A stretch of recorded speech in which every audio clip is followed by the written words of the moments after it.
Hey, I'm Jordan from JordanGrayConsulting.com, and today I'm going to be doing a rapid fire Q&A.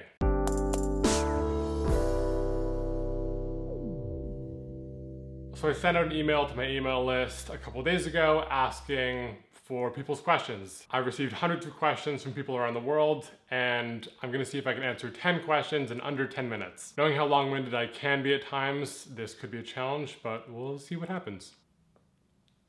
All right, question number one. How do I find my life's purpose? I have two answers to this based on the age of the person asking it, because I don't know how old they were. If you're asking what's my life's purpose and you're younger, say, 14 to 25, my answer would be go out and have a lot of experiences. There's a pretty good chance that you don't really know who you are yet because you just haven't had that many experiences to draw from. So go do a lot and you'll figure it out sooner than later. Or at least you'll figure out some iteration of it that you can do it for a few years. If you're older, say, 35 or 40 and above, then there's a pretty good chance that you already know what your life's purpose is, and if you're asking this question, you're just afraid of it and you're not really committing to it. Question dos. How do you cut friends out of your life when you've outgrown them? It's a surprisingly common question that I get for my very growth-oriented type readership. Again, a two-part answer. One, you can either just do a slow roll away, 3 or 4 times in a row when they ask you to hang out, just say, oh, I'm busy, and people with enough social intelligence will eventually get,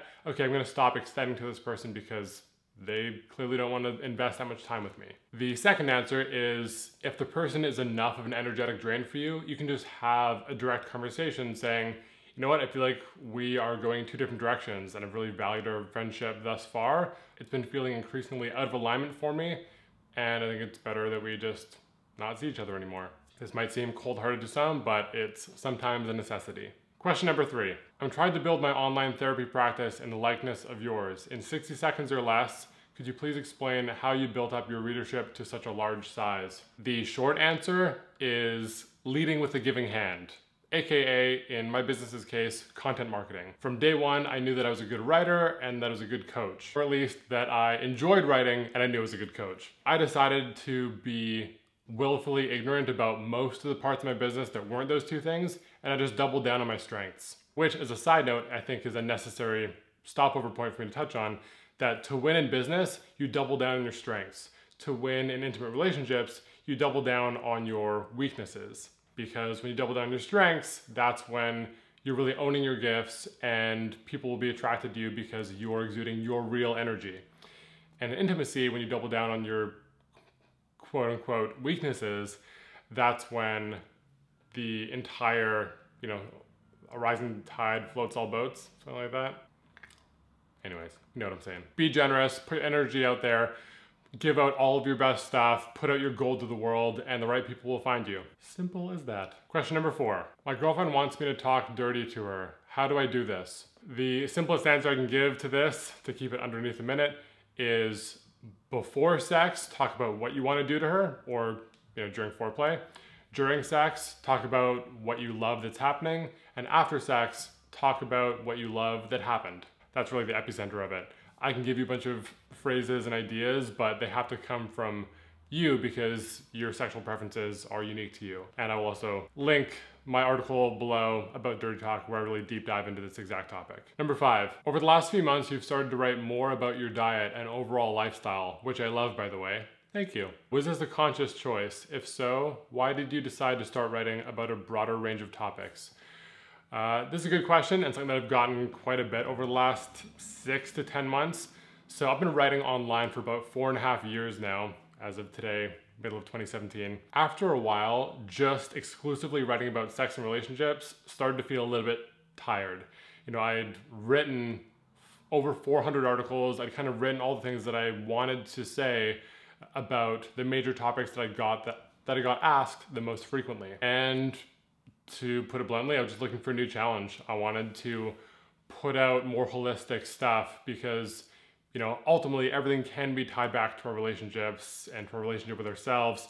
If you're eating terribly and sleeping like shit and you're not exercising and you hate the work that you're doing in the world, you're not gonna be bringing a very whole, complete self into your intimate relationship. So it all ties back to relationships. And yeah, it's been really fun writing about a broader range of topics because I like it. I like being more of a complete person.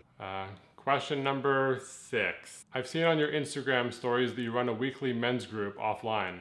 What is this about, and do you have plans to start an online equivalent in the near future? Yes, I run a weekly men's group, which is actually happening tonight because it happens on every Monday night. I do not have any plans to run one online as of right now, but I can easily imagine starting one up within the next maybe 6 to 12 months, depending on how much interest there is. And in terms of what the group is about, it's basically a weekly accountability group where we just have this masculine sense of fire, where we really hold each other accountable, and we check in and see, how is your life progressing? You said you wanted to do this thing a month ago, what's the progress been on this? And yeah, it's not just like a meet offline support group or therapy group. It's really based around fire and accountability, and I get a lot of energy from it because I really enjoy seeing people and working with people face to face and not just through Skype. Question number 7, what supplements do you take every day without fail? Hold on, I'm gonna go get them from my fridge. Okay, this does fluctuate depending on the season somewhat, but lately I've been taking 8 supplements daily. I take Udo's oil with DHA. Is that in focus? There you go. I take magnesium bisglycinate before bed. I take maca powder in my morning smoothie. I take liposomal vitamin C from a company called Nanonutra. It's like a thick orange sludge. I take liposomal curcumin, also from Nanonutra. Curcumin is the active ingredient, or the part that matters health-wise, in turmeric. A lot of people have heard of turmeric and not curcumin, so context. I take liposomal vitamin D3. I mix this stuff into water along with the other liposomal things and just drink it down in the morning. I take glutathione and liposomal vitamin B12. So in the 5 liposomal products that I take, I mix them all into water. I drink them down in the morning. I take Udo's oil in the morning, maca powder in the morning, and magnesium bisglycinate in the evening. I think I'm pronouncing that correctly. In terms of overall health benefits from taking that slew of supplements on a daily basis, I sleep better, I have less brain fog when I'm stressed, and I haven't been sick in, I don't know, like over a year. So yeah, feels good. Question the 8th. This one seemed like it was a bit of a random non sequitur, but I liked it. Number 8 is, what do you think of the Kardashians? I have kind of unreasonably strong opinions about the Kardashians for someone that knows really nothing about them. And the strong feeling that I have is that I feel like a lot of people's biggest complaint about their existence is that they don't really do anything. They just are themselves and they're rich because of that. Which A, isn't true because their mom is like a crazy, amazing business person. But B, the part that I love about them is that, yeah, they do to an extent get paid for just existing as they are in the world. And I see that as what the world is increasingly becoming. I mean, what else is YouTube and people that are famous on Instagram other than people just getting paid and reimbursed and receiving attention for being who they are? I see completely nothing wrong with that. In fact, I see that as a huge gift to the world, that people are recognizing that it's not just what they do, but also who and what they are that is valuable and is worthy of attention, love, and affection, and not in the narcissistic way of like, oh yeah, reinforce their core wounds by saying, oh, you're valuable because you're attractive. But people's beingness is being rewarded more and more, 2017 onwards, than just the things that they produce or create. And I see that pendulum swing as something that's healthy for people in their self-esteem. Question number 9, 2-part question. Did your website get a boost of traffic when the 50 Shades of Grey books came out? My name, their last name, spelled differently, but having written about your experiences in kink clubs in your past articles, how do you feel about the book's existence? So first question, yes, my website did get a boost of traffic when the 50 Shades of Grey books came out. Less just because my name was the same name and more because I wrote an article called, I think it's like 7 Things Men Can Learn from 50 Shades of Grey, which to this day is by far one of my most controversial articles in some people's eyes. I love it because yes, while there's absolutely some unhealthy, potentially damaging, controlling behavior exhibited by Christian Grey, one of the protagonists in the book, a book doesn't sell over 100 million copies for no reason.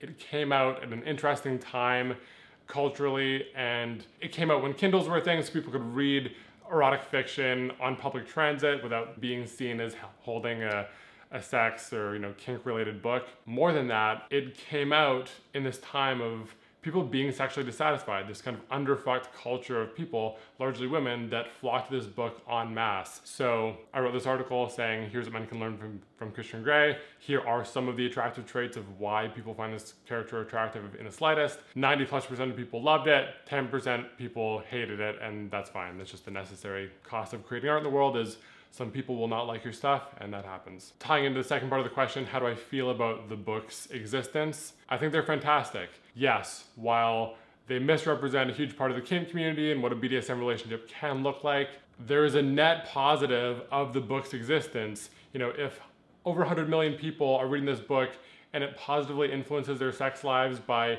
even having married couples talk about their relationships and their sex lives at all in a way that they hadn't for years or decades, and people are flocking out en masse to buy sex toys, which again, whether they use them long term or not, it's a surge of energy into people's sex lives, which I think is always healthy, to bring this stuff to front of mind so that you can talk about it, so you can have that dialogue with your partner. I think it's a huge win. Question number 10, what is your biggest goal for this calendar year? My biggest goal for this year feels somewhat antithetical to what I have been doing for the last 4.5 years. For the last 4+ years, I have been hustling and grinding and writing my 500 articles, my 8 books, and building my international awareness of who I am in the world and just people knowing about me in the sex and relationship space. And my goal for this year has been swinging the pendulum from hard work and discipline into rest and recovery and play and self-care. Which doesn't mean at all that I'm just gonna be taking time off. I'm not, clearly. It more is about, for me, it's about self-honoring. And I didn't really feel much of a challenge anymore with writing an article. I knew that I could pump out an article that would really do well and get 500,000 readers within the first couple weeks of its existence. And when the challenge was gone, I felt really stale creatively. I don't like just churning out a bunch of stuff that feels predictable or repetitive or easy, which is why I'm now coming to YouTube and doing a bigger push in video, because this is a more fun edge for me to ride. This feels like more of a challenge. Not just hiding behind my keyboard, but talking to you directly. It feels more raw. It feels more real, honest, transparent, and energizing. I guess my biggest goal for the year is a combination of rest and embracing playfulness and all parts of myself. All right, that's my 10 questions. I'll see in editing whether or not I was able to keep this under 10 minutes. Thanks so much for watching. Make sure you subscribe to my channel and leave a comment below. Give this video a thumbs up. Let me know what you thought of this, because I'm looking to make many more of these in the near future. All right, talk to you soon.